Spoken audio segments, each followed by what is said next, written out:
Hello everyone and welcome back to Let's Play Crash Bandicoot. And last time we started off the game and now we're in Rolling Stones, the second of the two jungle roller type levels.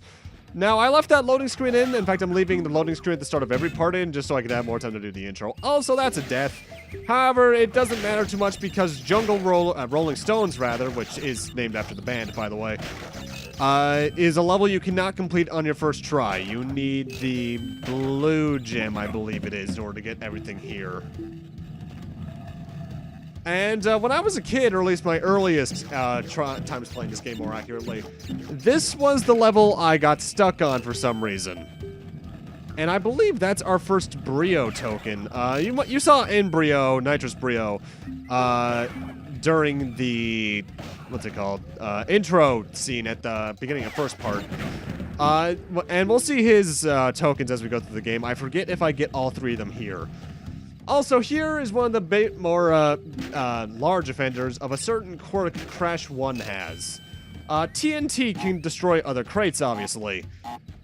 However, if you walk too far off screen, like I want to say probably halfway up that next hill, the TNT will destruct, however, the explosion won't destroy any of the boxes around it. So say if I was probably right around where I am now, and I went back there, the boxes would still have been there if I didn't let them get destroyed on screen. And that can, if you don't know that, that can be a bit of an annoyance because you can get every other box in the stage and wonder where the hell you missed like 4. So I'm not a big fan of that. N.Sane Trilogy thankfully fixes that, as well as a lot of other problems with Crash 1. Though I don't get why they brought in the relics. Ugh. I suppose I should go over those now because I don't really have anything else to talk about at the moment. The relics are an item added in Crash 3. Basically, they're speedruns. At the start of the stage in the N.Sane Trilogy, after beating it the first time, there is a clock you can hit to activate the speedrun, in which case box contents are changed to either not be Aku Akus or extra lives or Wumpa Fruits.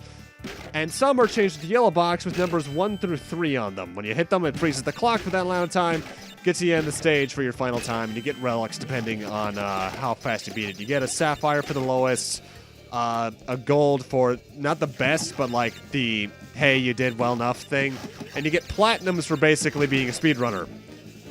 And I don't mind that they added those to Crash 1 and 2 in the N.Sane Trilogy overall, but Crash 1's stages are not designed to go fast in.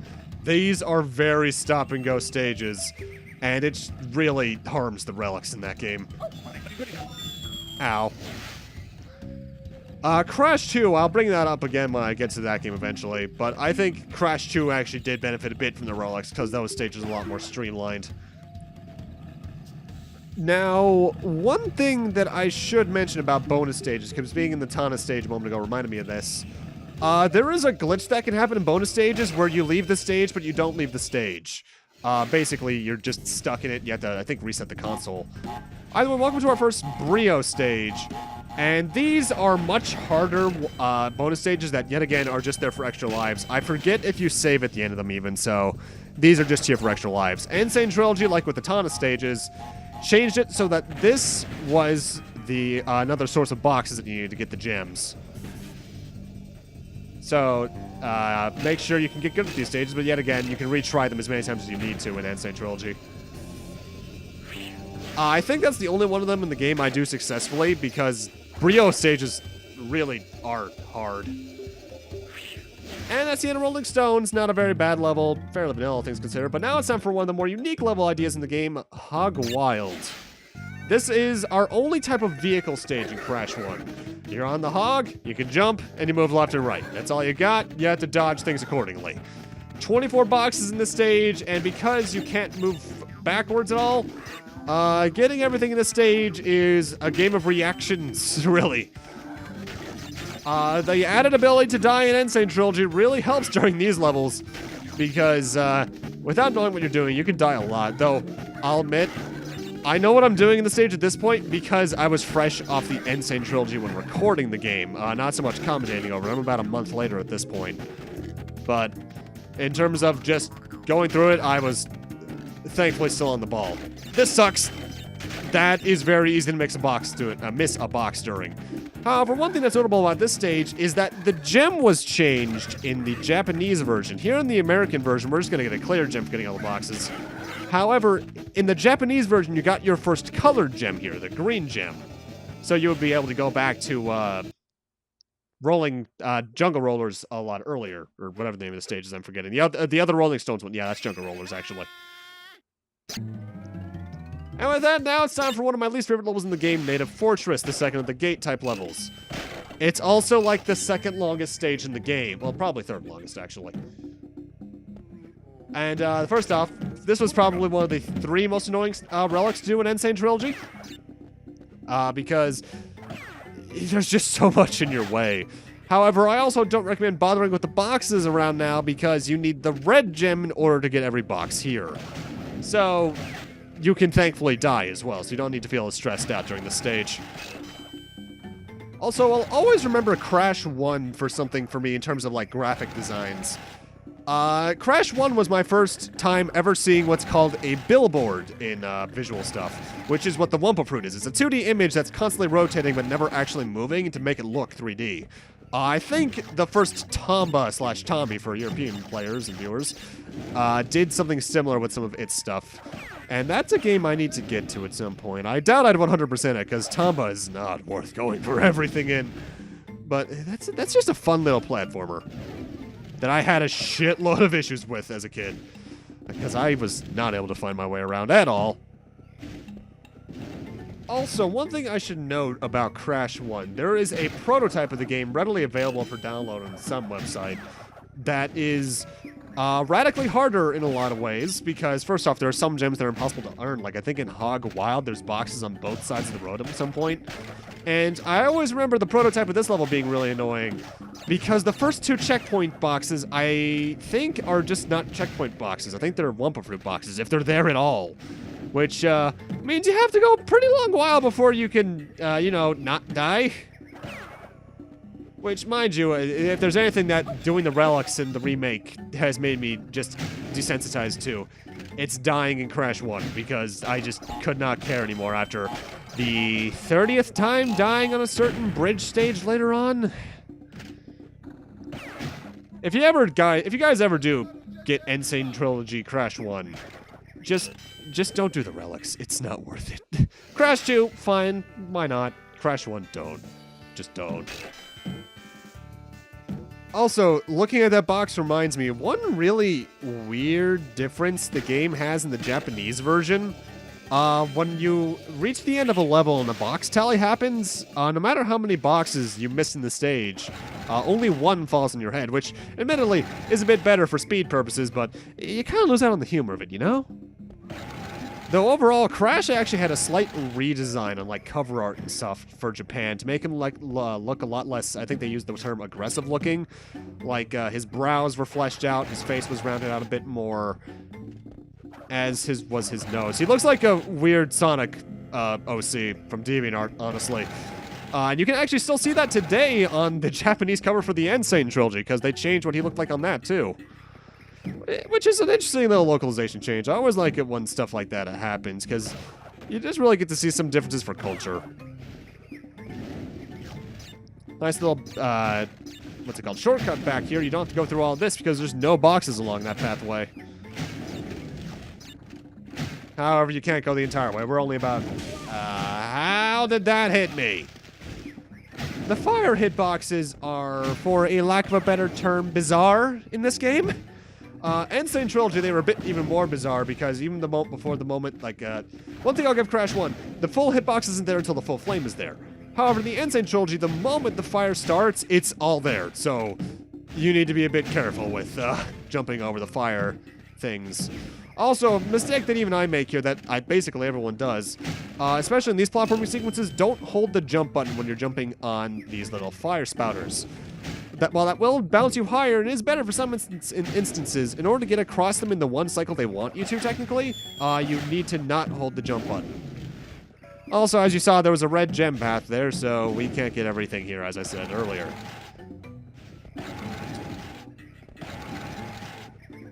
I remember I had one run in the Relic for N.Sane Trilogy where I fell down right here, and it got me the sapphire because of that when you need the gold for all the gold relics for the trophy.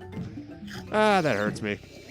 Admittedly, when it comes to trophies, I'm not someone who goes for them in every game he has. I just go for them in the more major releases to me. Like, every Final Fantasy game I played on the console, on my PS4, I have them. Shovel Knight, I have them all, at least for the main campaign.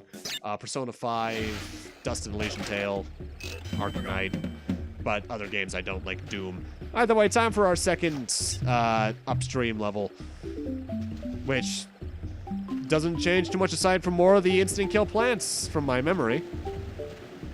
I do know that in the original design ideas for Crash 1 that this level was on the first island and not the second one, because as you saw on the world map, we've moved on from the first island, we're now on the second island, and some levels in the Japanese version overall were changed in location, but the prototype had even more different stage layouts.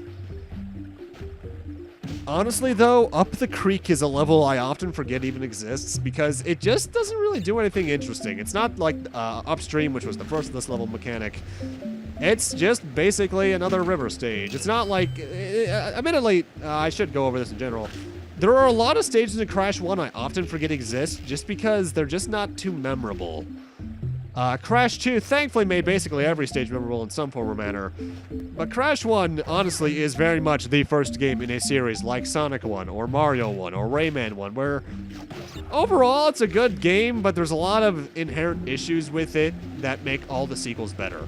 Also, I hate this. There's nothing down there, but you want to walk over these lily pads, and right here we have, I think, our first little... an exclamation point crate. These are basically the game's switches.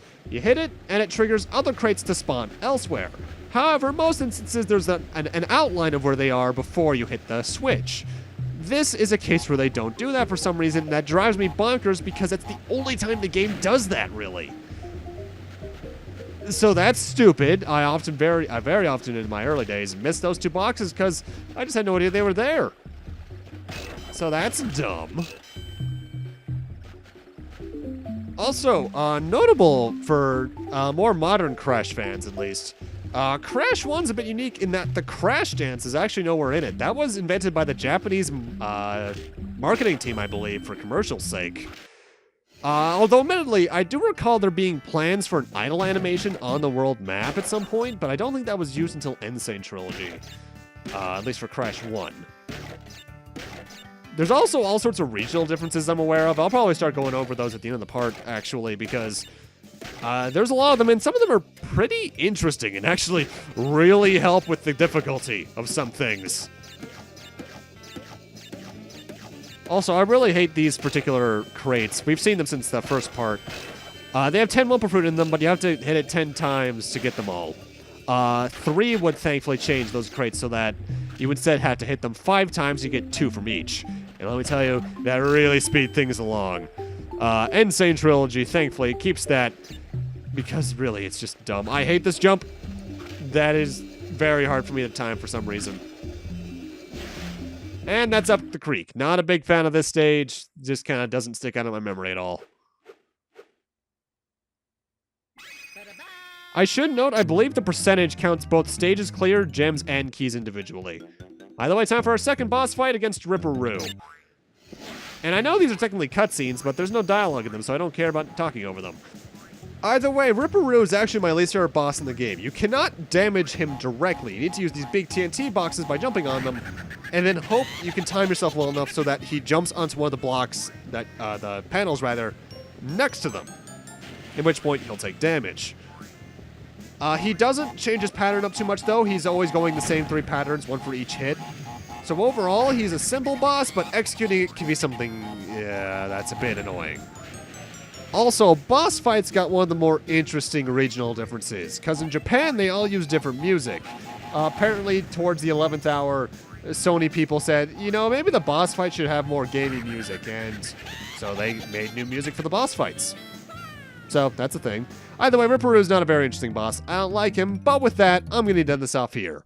Thank you guys for watching, and in part 3, we'll be moving on to the Lost City and getting into some of my least favorite stages of the game because of that. See you guys then.